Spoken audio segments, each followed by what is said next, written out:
In the northwest corner of Massachusetts, there is a small hill town. Rowe has a population of 394 people over an area of 24 square miles. Almost completely wooded, small parcels of land have been disrupted for residential properties, town buildings, and recreation. Underlying the town, there are deposits of quartzite, pyrite, copper, talc, and soapstone. Sulfur is an important element found in these deposits and is influenced by the metals and ore that were available to be mined. Yeah, so people knew about the rocks here, but they never did anything until this professor found this specimen of rocks. And then one of the researchers that was working with him went, because Herbert Davis was a businessman, so this researcher went to Herbert Davis, he was a client of his, and Herbert Davis had this rock on his desk, so they started talking about the rocks. And then because Herbert Davis was a businessman, he came to check out the town because he thought that it was worth something. Due to the geology of the town, Rowe became a popular area to study. Professor W.S. Clark from Amherst College found specimens of rocks that were heavily mineralized. Mineralization is the deposition of economically important metals in rocks. Despite this fact, Professor Clark kept these rocks for research purposes only. Another man by the name of Herbert Davis was a rock collector and businessman in New York City who had other plans for these rock specimens. A client came to speak with him, and they got on the topic of rocks, and the heavily mineralized rocks discovered in Rowe were mentioned. This caught Davis' attention and encouraged him to take a trip there to look at them. Davis arrived in Rowe and located the outcrop the specimen from Amherst had come from. He hired local farmers to dig out the outcrop, and 30 feet later, Davis was sure there was good quality minerals that could be mined there. He bought the land for a small price and sampled the ore within the outcrop, proving that it was in fact valuable. 50.15% of the ore was sulfur, 44.15% was iron, and there was little amounts of copper, zinc, and arsenic present as well. In 1882, Davis secured some investors for the mine and signed a contract to get 30 tons of ore from the mine, and Luther Keyes and Son were contracted to haul the ore to the Charlemont station. The mine became official and was named Brown Mine, but most people called it Davis Mine. Davis Mine was considered one of the most successful mines in Massachusetts. The sulfur and iron that were contained within the mine were in great demand from the chemical industry. In 1880, acid makers had switched to using pyrite, a mineral composed of iron sulfide that contained little amounts of arsenic. Davis Mine had the lowest amount of arsenic of all the local mines, so the industry sought out the pyrite here. In January of 1883, Davis was sending 20 tons of ore a day to Charlemont and shipping it to Boston, and by September he was shipping 500 tons a week and expanding the mine. There were 4 shafts at Davis Mine, but only 2 were for direct mining. The other 2 were used for ventilation. Around the shafts were buildings, houses for officials and workers, a post office and general store, an observation tower, and a building for the ore crusher. There were about 200 employees that worked for Davis, and most of them lived in 7 houses south of the mining area. This was called Little Italy, after the nationality of the mine workers. The men who worked at the mine were typically single or had left their family behind, but there were a few men who brought their families who lived in the houses with the other workers. There was also a large pit where waste material would be deposited. A tramway would carry the waste from the mine and the sorting area to this pit. After the mine closed, $400,000 worth of valuable copper ore was found in the waste material. The general strategy for finding the ore deposits was to dig 60 feet down, branching off in every direction. The ore deposits were found at various depths, and this method ensured the workers would find the greatest amount of pyrite. The shafts that branched off in every direction were typically 8 feet by 12 feet and braced with heavy planks that could accommodate the tracks put in to load ore into and take out. Shaft number 1 was the deepest at 1,800 feet. There were 19 levels between the deepest point and the surface. The levels were separated by 8 feet of rock pillars and timbers that were propped on shaft walls to prevent cave-ins. The men used iron hooks with spikes to remove the ore and brought down beeswax candles for light. After a few years, they began using oil lamps.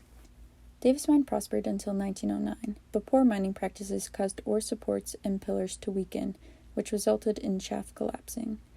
The first cave-in occurred in shaft number 1, and as the year proceeded, more followed. The timber underground that supported the shaft walls also began to fail. The wood rotted and caused devastating effects for the mine. By August of 1911, Davis Mine closed for good, but the remnants of buildings, cellar holes, and building materials are still evident. The mine also impacted the natural landscape of this area and changed it so much that the environment still shows signs of the mine and is still recovering today. There is a brook that ran right past the mining operation, which was impacted by the acidic water caused by the sulfur that leaked out of the mine.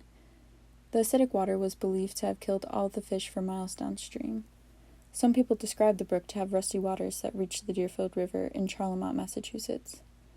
The University of Massachusetts has conducted recent studies at the mine site and has found that today there's still effluent that is leaking into the brook. Sulfate, chloride, iron, and aluminum are found in high concentrations up to 10 meters downstream and can still be detected at lower concentrations 500 meters downstream. They also found some metals like iron, zinc, and magnesium that have precipitated quickly out of the water within the first 250 meters. The metals and minerals produced by the mine have impacted the water and the organisms that live in it. They add excess nutrients and pollutants that are harmful to fish and other biota. The researchers noted that for about 5 kilometers, the brook is microbiota-free. This means there is no fish, salamanders, water bugs, or any other large organisms that occupy the brook because it continues to be polluted by the mine. Wood and timber were important resources for the mines. The timber helped support the walls of the mining shafts, and wood was needed to build houses and other buildings to operate the mine, and to be used in the broilers. 1,000 cords of wood were supplied to mining operations from the far side of Adams Mountain, in Rowe, while more was imported from other local forests. Each year, 4,000 to 5,000 cords of wood were burned just for the broilers, not including in the homes of the workers and mine officials. A.A. Shippey supplied logs and poles to the mine that could be used for the timber, supports, or other building materials. It is unknown how much wood was actually used by the mine, but we can assume it was quite a bit. Today, the forest is mostly composed of white pines, beeches, eastern hemlocks, some birches, and a lot of young striped maples.